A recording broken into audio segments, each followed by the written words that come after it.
G'day guys, it's Steve here from the Greg Chappell Cricket Centre, and Gunnermore's gamble last year of creating a bat with a slightly shorter blade and a slightly longer handle has paid off because they've re-released the Mana for 2017 and they've gone a step further by introducing that style of length to other bats in its range.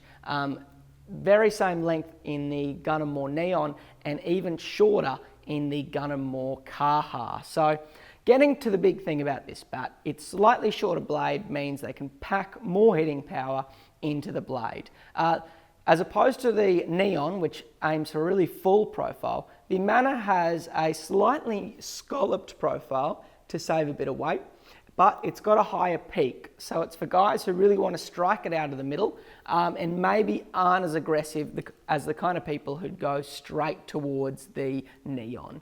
A lot to like about this bat. It's got a long spine. So as you can see here, it begins right up at the handle and goes all the way down the cricket bat, finishing at about here. And at this point, you get an almost, not quite a duck bill, but it really flattens out in its rear shape to give you, to save a bit of weight. And what that does, by minimising willow down at the toe, which you're really not going to get much hitting power out of anyway, it creates a really good pickup by raising the middle further up the blade and getting most of the weight up near your hands, making it feel real light. So I'm going to give you a bit of a tap and show you what I'm talking about. So starting down low, there's not much there, but there's never going to be. And then you're straight into it. So I'm striking out of the centre here.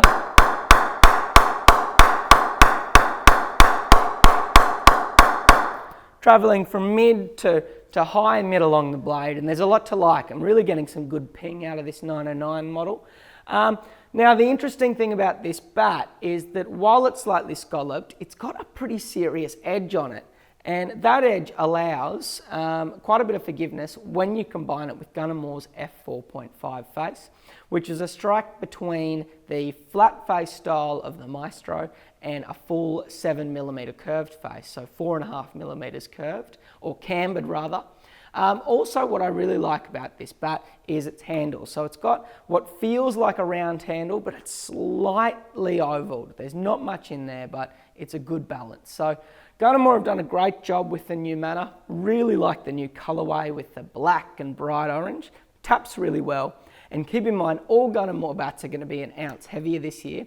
That's because they come with Gunnermore now, which means they're finished with extra tech and a toe guard, or a scuff sheet and toe tech if we're using Gunnermore's language. And that means they're 1 ounce lighter on, 1 ounce heavier on the shelves, but 2 almost ready to go. Need a bit of playing in, but apart from that, they're getting pretty close to game ready. So really enjoy the new Mana. If you liked the Mana last year, you'll like it again this year. And if you're looking for something with a bit of a difference, but without going too wild, I think the Mana might be a good place to look.